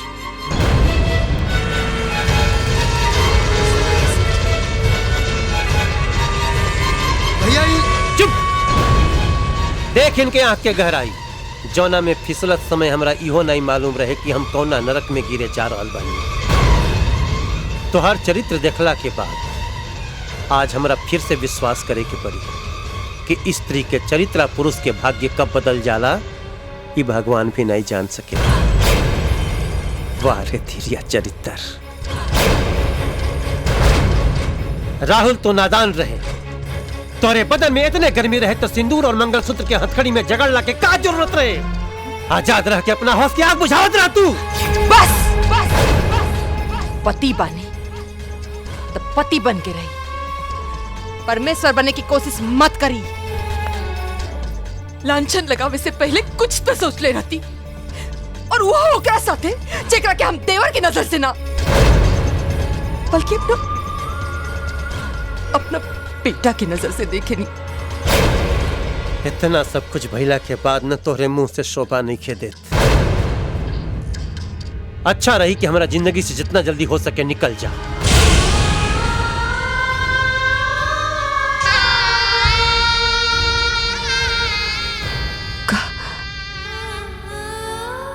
इस सोच अपने के संस्कार के नतीजा बा। एगो माई जब अपना बेटा के गले लगा लेवे, एगो बहन जब अपना भाई के गले लगा लेवे तो पाक होला, और उहे जब एगो भौजाई अपना देवर के गले लगा लेलस तो चरित्रहीनता बा। अगर यह चरित्रहीनता बा तो गर्व बा हमरा के अपना चरित्रहीनता पर। फैसला अब अपने के ना, फैसला अब हम करब, हम। और हाँ, सीता बन के अग्नि परीक्षा हम ना दे और अपने के राम बना के दुविधा में भी ना डालो। पर अफसोस ई बात की जरूर रही कि राम जी के घर तोड़े वाला धोबी रहे, लेकिन हमार घर तोड़े वाला हमार पति। और जवना घर में पत्नी के सम्मान ही न बचल, वो घर में रहला से का फायदा। जाता नहीं हम। रोक ला भौजी के, अनर्थ मत करा, वरना भरम और शक के एगो तीली परिवार के जला के राख कर दी। भैया खबरदार, जो आज के बाद भैया बोल ले, खत्म हो गई सब रिश्ता तो से। जोने सौतेला भाई के अपने भाई से ज्यादा बढ़ के पलनी पोसनी, वो पीठ पर भी नहीं मन पर चूरा भोंकले बाटी।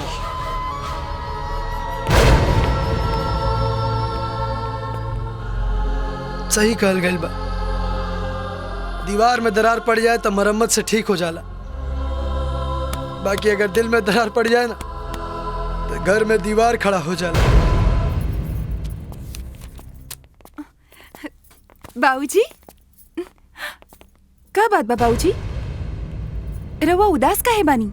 उदास तो नहीं की बेटा, लेकिन कुछ बात ऐसन बाकी है। अगर हम तारा बता दी तो तारा पाँव के नीचे की जमीन खिसक जाए। हमार पाँव इतना कमजोर नहीं खे, बात कहीं।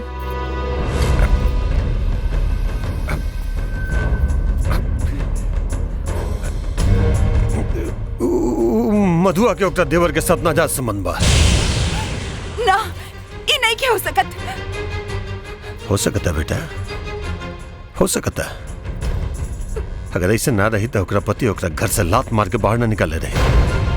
बेटा, भगवान के घर में देर बा, अंधेर नहीं के।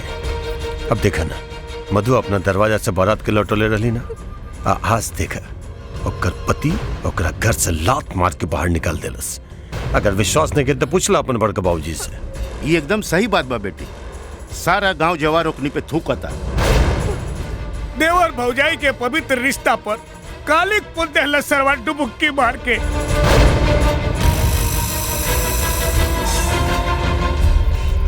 ई बात अगर सही बा तो राहुल के कर खामियाजा भुगते के पड़ी। ठीक बा बेटी, चला हमरा साथे और बता दो उन्हन के कि तू एक इज्जतदार बाप के बेटी हो, कोनो बेइज्जता के ना। चलो अब हमरा साथे।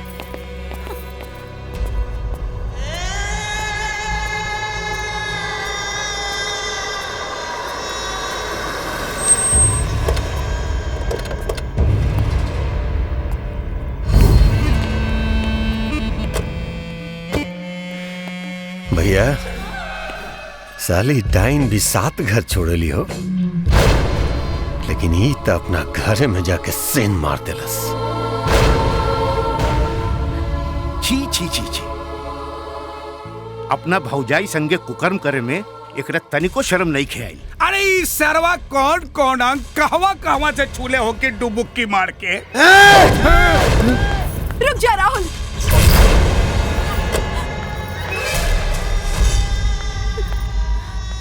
देवर और भौजाई के रिश्ता माँ बेटा के रिश्ता होला, और ये रिश्ता के तू पहले से ही कलंकित कर चुकल बाड़ो। और अब आज तू अपना से बड़ लोगन पर हाथ उठा के साबित कर देला कि तू मोहब्बत की का नफरत के भी लायक नहीं खा। काजल,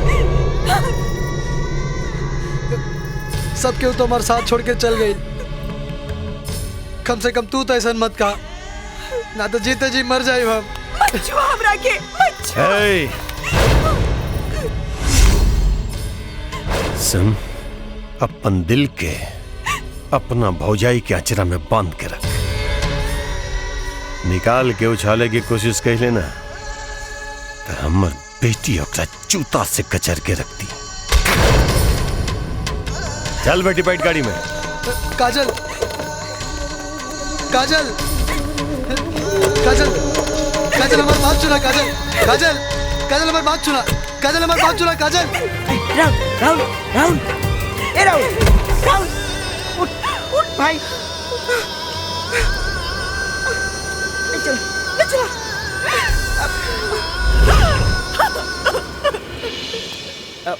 मोहन भैया, भैया, मोहन भाई, एक ठो बात कहे के रहल। अब कौन नया नाटक सिखा के भेजले बा तोहन लोग के? भैया, तोहनी के कारण हमार भाई हमरे हाथ से बेहाथ हो गइल बाटे। बेहाथ नहीं भइल भैया, बस एगो गलतफहमी हो गइल बा। अब तू हमरा के सिखेबे का सही बा का गलत बा? ना भैया, बिल्कुल ना। बस रउआ से एगो निवेदन बा, एक बार खाली वीडियो देख ली। का बाटे मारे? तोहरा साली के पटावे के खातिर हमनी से कैले रहनी, हमनी के गलती के कारण ही सब गलतफहमी हो गल भैया। विश्वास नहीं के तो एक बेर, खाली एक बेर भैया है वीडियो देख ली। आधा वीडियो देख के पूरा फैसला कैला। अब भैया पूरा वीडियो देख के सही फैसला कर। हाँ भैया, और मेमोरी कार्ड में ज्यादा जगह ना रहला से पूरा वीडियो ना गइल भैया, एडिट करके आधा वीडियो ही गइल।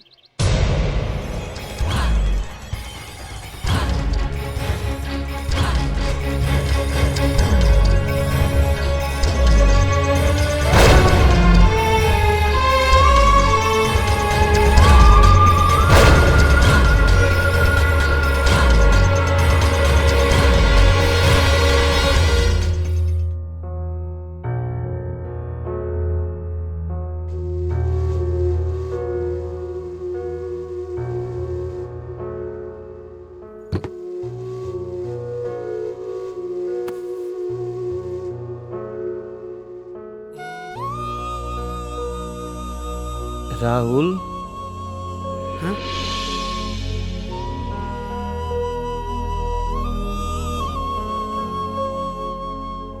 तू ठीक कह ले राहुल कि आदमी के वह करे के चाहिए जौन ओकर दिल करे। कुछ गाव न रे, बहुत रोवे के मन करता।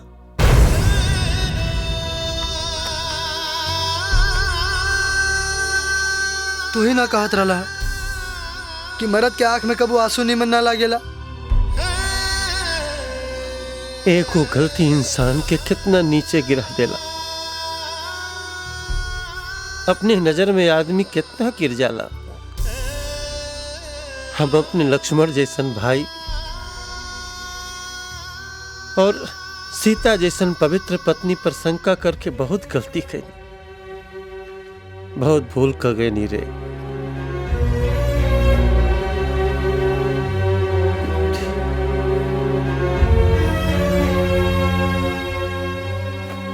बहुत भूल हो गई रे भाई। समझ में नहीं ख्यावत कि अब का करी।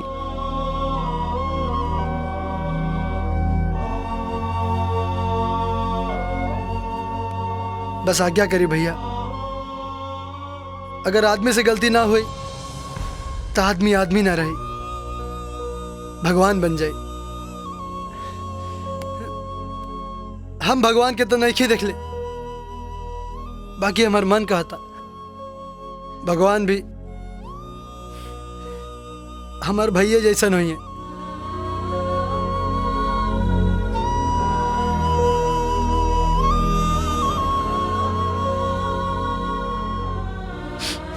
चला चला भैया, चल के भौजी के ले आवल जाओ। बाकी उनका से कहब का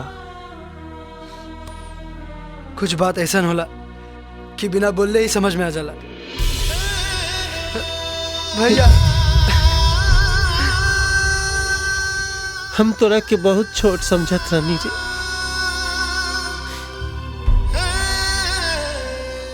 पते नहीं चलल कब बड़ा हो गेले। भैया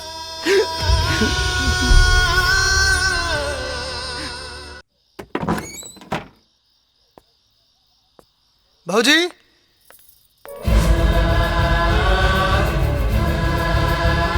भौजी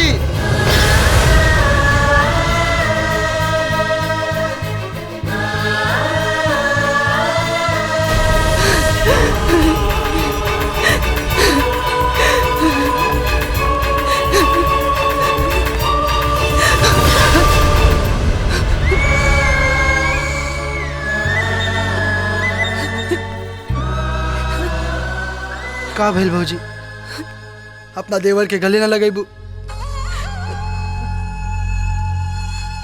ना राहुल, हमने के बीच के दायरा दीवार बन गई बा, जेकरा के रंगल हमरा बस की बात नहीं खे। ये तू ना तोरा मन के भीतर के डर बोला था और अपने के साहस देख के ही अपने के देवर बने के दिल कले रहे। चली चली अब घर चली। तूफान हवा के झोंका बन के निकल गई बा। घर? कवन घर? वो घर जेकरा की मंदिर समझ के हम पूजा कैली और ओहे मंदिर के देवता हमरा पे लांछन लगा के हमरा के घर से बाहर कर दिले। ओहे घर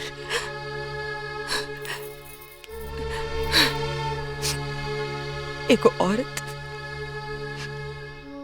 नैहर में बैठ के ससुराल के सपना देखत दिया। हम वही सपना के साकार करे खातिर आइल बनी।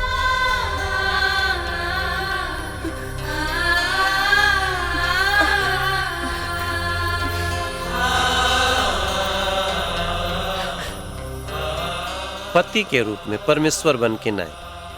अब या तो हमरा के मुजरिम समझ के सजा दे दा, नहीं तो पति समझ के माफ कर दो। भूल हमार होके चाहे तोहार, मर्यादा के एगो सीमा होला और वही सीमा के तहत पत्नी अर्धांगिनी कहल जाले। पति के आधा अंग और अपने आधा अंग के काटे के गलती कोनो मूर्ख ही कर सकेला।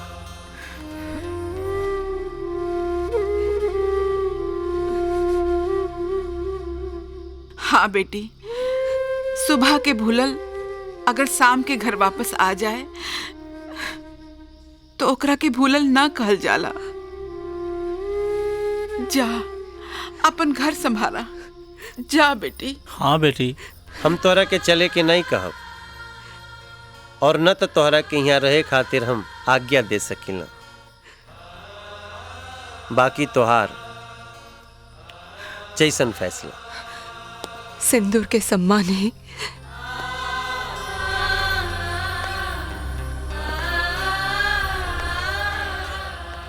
एक औरत के चौखट से मरकट तक ले जाले। बस एगो बिनती बा कि आज से हमने के रिश्ता तेवर पहुंचाई के ना,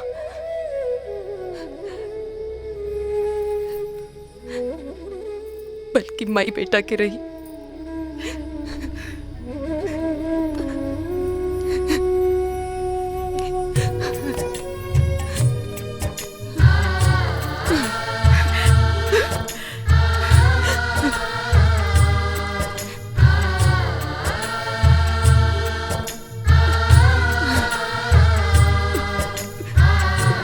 भाऊजी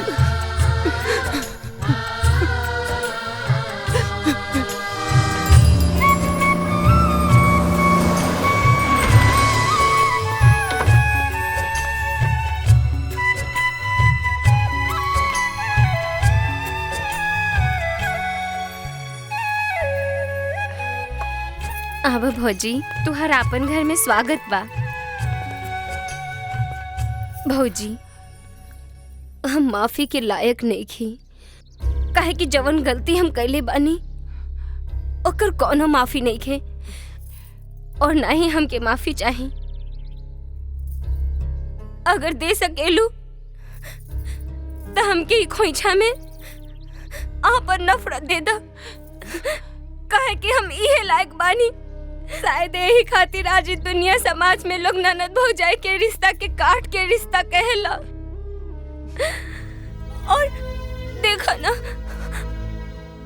हम तो एगो अच्छा बहन भी ना बन पैनी, आपन लक्ष्मण जैसन भाई पर शक कैनी और खून के रिश्ता में दरार डाल देहनी। हमरा ये घर में रह के कोनो अधिकार नहीं खे। आज के बाद हमें नैहर के मुंह कबो न देखब, कबो न देखब। क्या दीदी, ई तू का कहता? अरे तू लोग हमरा के पाल पोस के इतना बड़ कैला, इतना बढ़िया संस्कार मिलल, और एक गलती के कारण तू आपन घर छोड़ के चल जाइबू ना दीदी? ए आरती, गलती तो केहू से भी हो सकेला, लेकिन प्रायश्चित ही होकर माफी होला। देखा, हमरा दिल में तोरा खातिर कौनो गुबार नहीं खे। हाँ, और के कहेला के ननद भौजाई के रिश्ता काट के होला? तू बहन के भी तो हो सकेला। हाँ, और जैसे राहुल के हम अपन बेटा मानी ले, वही नाते तू हो तो हमार बेटी भाईलू ना। हाँ? मधु ठीक कहत बड़ी आरती, जितना अधिकार है घर पे हमनी के बाटे उतने तोहरो बाटे। भौजी, बस बस बस, बहुत हो चुका इमोशनल ड्रामा। चला चला भीतर चला, लोग पेट में बहुत जोर के भूख लागल बा, पेट में चूहा कूदा था। चला भीतर चला। हाँ चाचा, बाकी आज हमने के आरती दीदी के हाथ के बनावल ना, बल्कि भौजी के हाथ के बनावल खाना खाई जाई। अच्छा चला, दीदी, भगिनवा कहाँ बा? भीतर बा। अच्छा चलो चलो। चला, हाँ भगिनवा, आओ भौजी।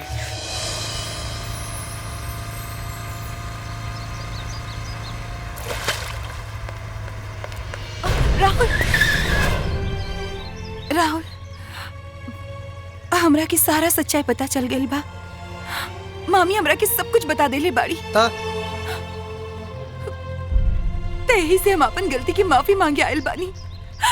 हमरा के माफ कर दे, हम अपन प्यार पर शक करके ठीक ना कहीं। माना तेरी नजरों में मैं काबिल नहीं, पर मेरी कीमत उनसे जाके पूछ जिन्हें मैं हासिल नहीं। दूर रहा हमरा से, हमरा मोहब्बत के नाम से भी नफरत हो गई बा। राहुल, राहुल, राहुल रुक जा।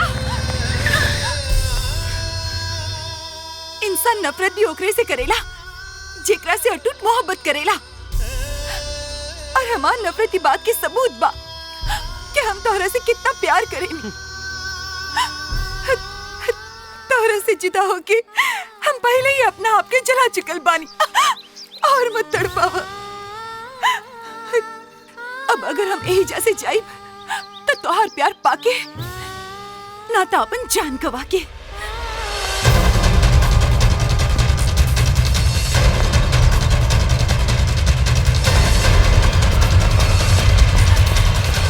काजल ना, काजल ना, अब अलगा ना, हमेशा साथ में रह जाए।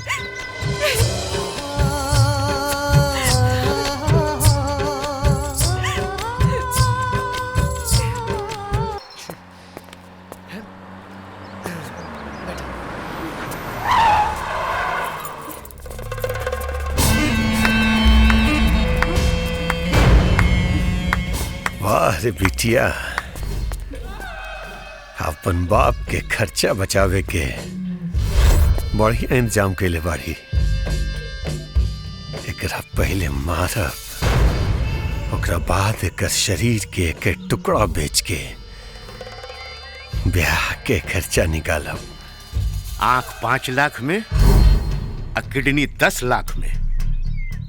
अरे बाकी ललन बाबू खरीदी के डुबुक्की मार के एकर भौजाई संदूक में बंद करके रखी। जब एकर भाई का बंदूक काम ना करी तब देख के अपन गर्मी बुझा ली। नमूना देख ला, हमरा से बढ़िया दामाद तोहरा के पूरा दुनिया में ना मिली। अच्छा बा, ऐसे बेटा तोहरा खातिर पूरा नसबंदी के सामान लेके आयल बानी।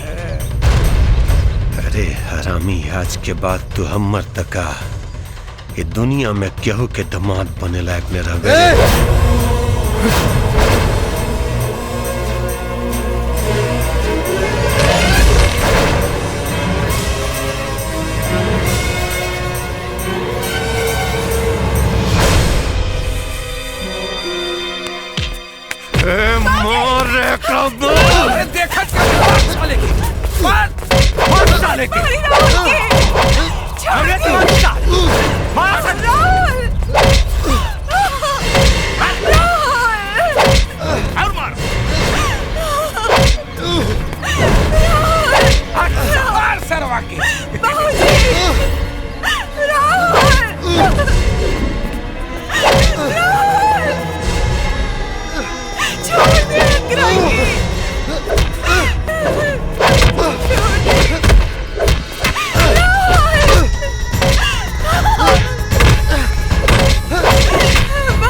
मर गई है।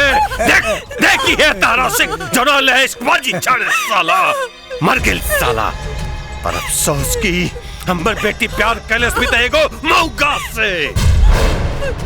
मौका कह के राहुल के मर्दानगी के ललकारी मत बाबूजी, कहीं आवाज लगा देनी तक केहू के भागे के मौका भी ना मिली। उठ जा राहुल और हमरा बाबूजी के बता दो कि जेकर हाथ हम थमले बानी ओकर करेजा के आम इंसान के ना औलाद के बा।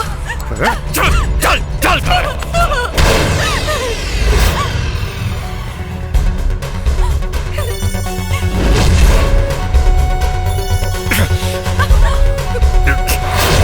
अरे छोड़ो साले।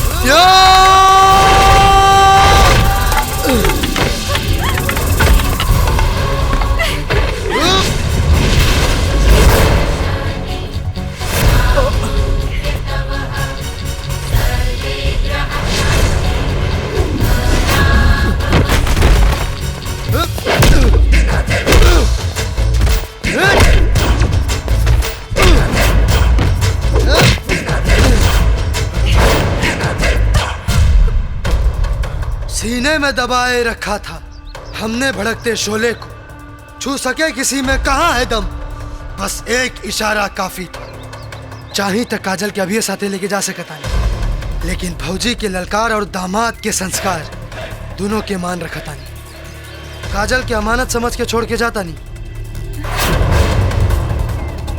अच्छा ससुर बन के परिचय खातिर तैयार रहा, और ना तो परिचय खातिर।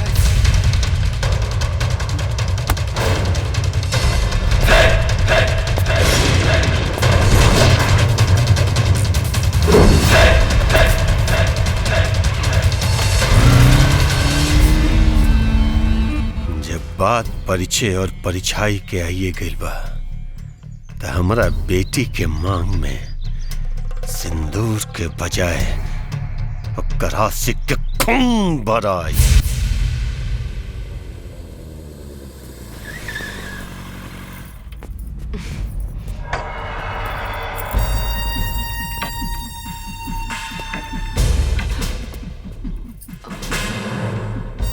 हाई देख भाई, बेटी के संगे दामाद जी भी आयल बाड़े।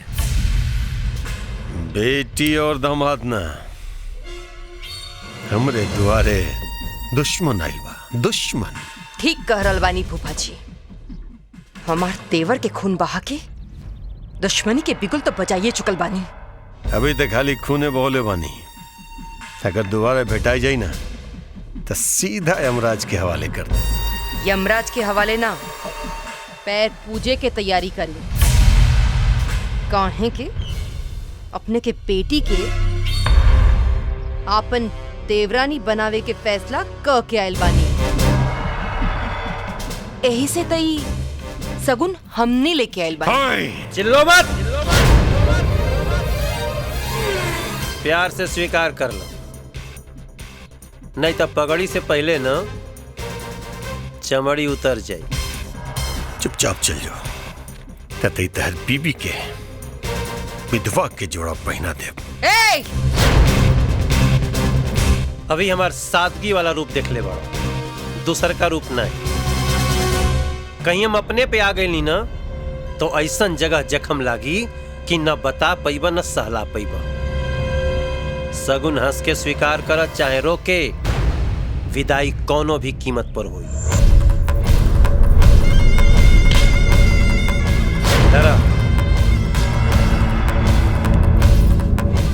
अगली बार बारात लेके आएगी। छोटन, पानी साला सर से ऊपर चल गई। भाई जी, कहीं का साला के उड़ा दी ना, खाली अपन बेटी के आशिक के न उड़ाई ना,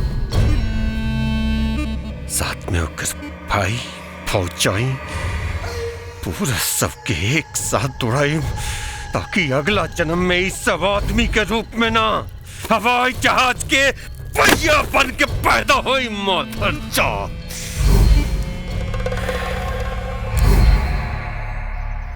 ना खेलब ना खेले देव, खेलिए बिगाड़ दे। बहुत अच्छा। क्या बात है भाई? अरे बड़ो कैसे मुस्कियात बाड़े रे।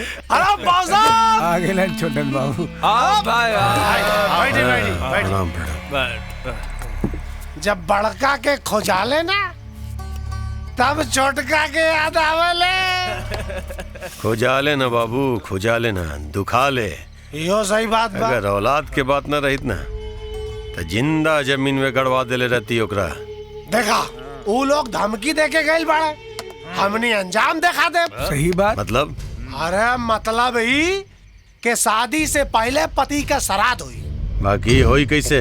ओकरा परिवार से हमनी के पुरान दुश्मनी बा।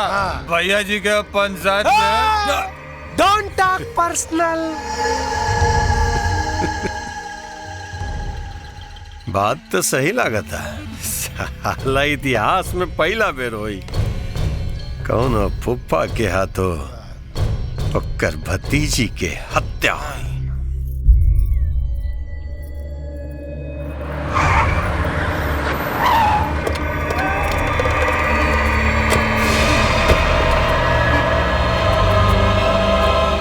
और बेटी का हाल बा? Don't talk personal. हाल का पूछा तारा, पहनावा देखा, एकदम ट्यूबलाइट नियन चमकती है। अरे दादा हो दादा, एकर जे नेवानी कैले हुई ओकर उम्र तो ऐसे ही 10 साल बढ़ गई हुई।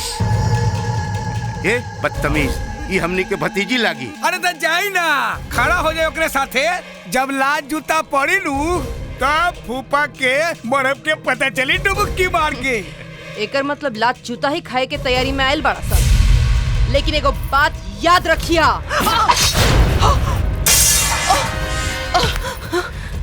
घबरो मत बेटी, मारब ना। तेरा शरीर के धीरे धीरे काटब, तब तोहरा खून के दर्द के अहमियत समझ में आई। बड़ा बड़ा गर्मी बाई खून में। तू हमार रिश्ता तय कर में। हे केकरा बुते? अपन पति और अपन देवर के बुते, जेकर औकात हमर जुदा से ज्यादा नहीं के।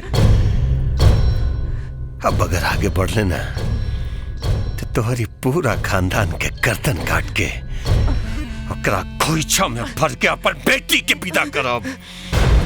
चीख के रोक के रख ले बानी फूफा जी, अगर निकल गई ना कहीं तो गर्दन छोड़ के भागे के पड़ी।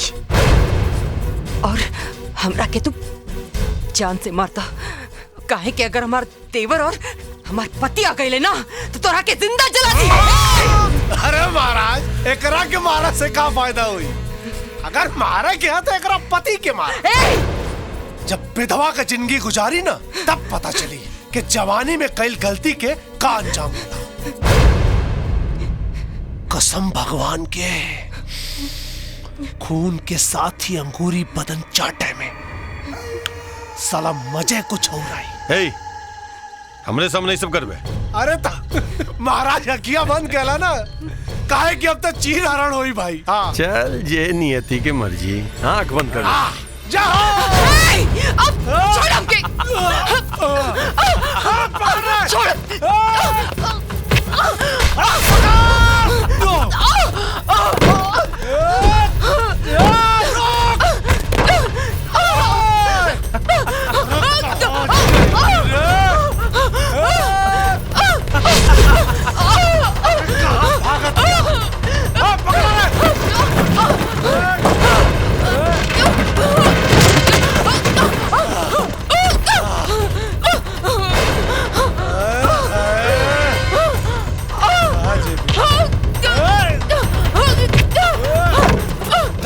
दौड़ा के थका देलू हो। अरे प्यार से मान जाना, दोनों जनी की मजा आई। बहुत बेइज्जती करो भैया भैया। Don't talk personal, only चीर हरण।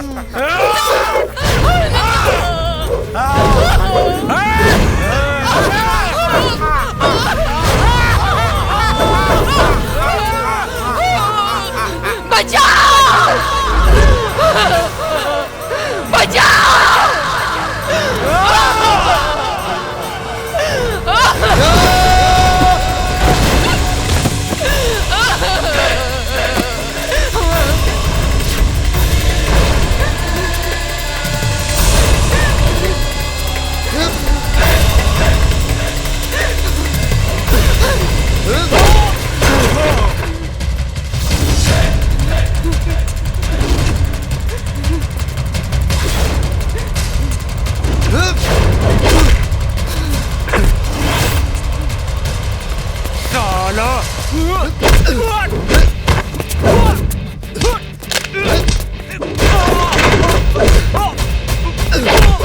चल सारे तरफ पहली।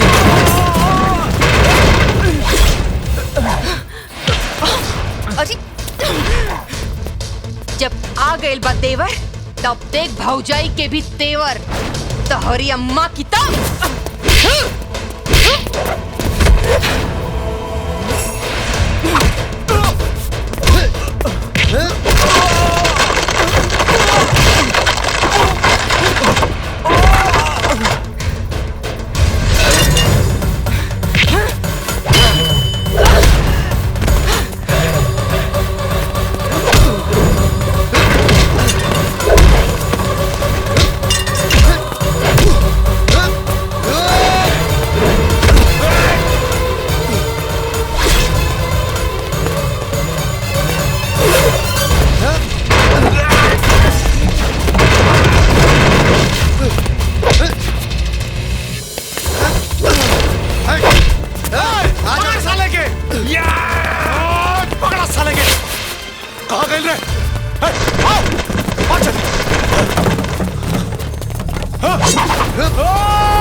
का भाई ललन बाबू आई रहली मारे खातिर आ खुदा ही लात खा के गिर गईली। अरे जाई मारी सरवा के डुबुक्की मार के मारी।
हमरा तो बुझात पाई सरवा बाइक न बागिल के दूध पी ले बा। देखे भाग चली जान बची ते ललन बाबू। अरे जान बची त लाखों पाइप डुबुक्की मार के चली।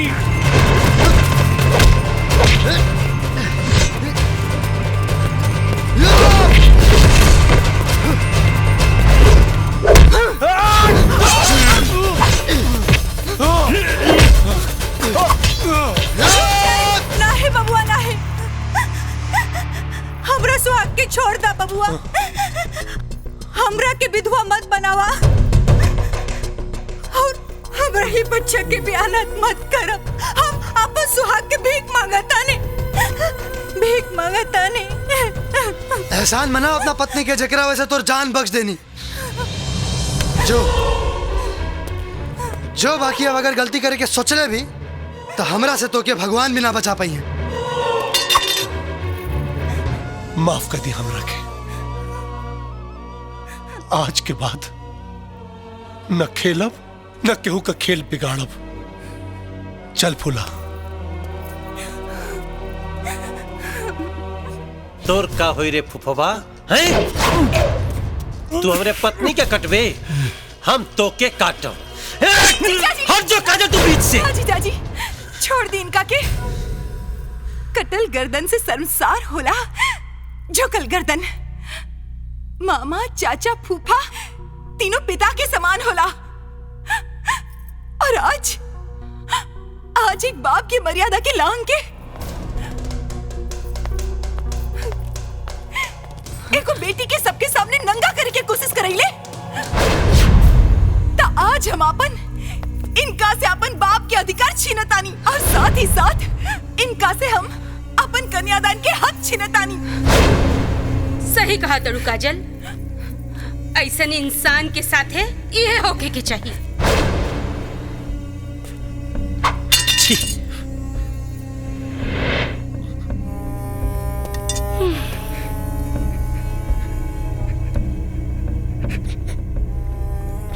हमरा के जान से मार दी दवन जी। हमरा के मत छोड़ी। आज बहुत बड़ा गलती हो गई हमरा से। देखी वैसे भी एक बाप के खातिर मौत से बदतर होला एक बेटी के कन्यादान करे से वंचित कइल।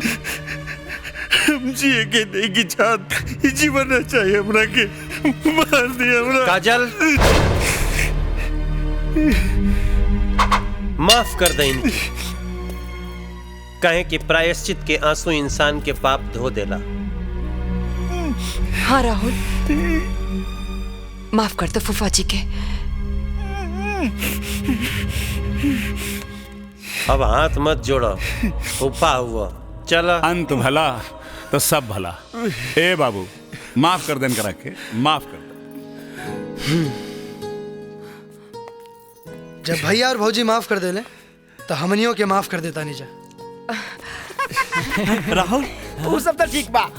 बाकी राहुल और काजल के फेरा कब पड़ी? जब भौजी के गोद भरी। हाँ तो भर चुकल। अरे न राहुल अकेले छोड़ी है और न गोद भरी है। खबरदार, जे कुंडी खटखटेले भी ना घर में घुसला तो। लो, जब कोई पाबंदी नहीं है दिल लगाने से, तो राहुल को क्या मतलब है कुंडी खटखटाने से? अरे भौजी